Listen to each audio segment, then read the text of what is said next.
Okay, Bonnie, I'm not sure what you're doing differently, but I thought I'd just give you a quick update on what I'm doing. So this is the 1870 census that has Gus Henley in it. I'm going to take my mouse, I'm going to hover over the header, I'm going to click, and I'm going to drag. I want to pick up the header on the very first time I do this. I'm going to highlight the whole thing. I'm going to Control C to copy.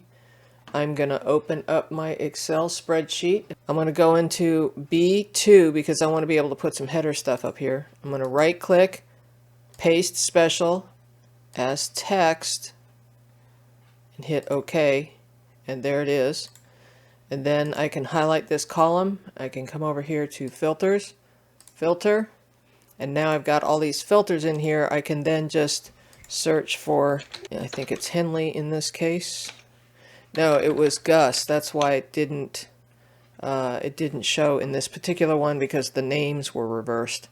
So there he is. That's how it works. I hope you can figure it out.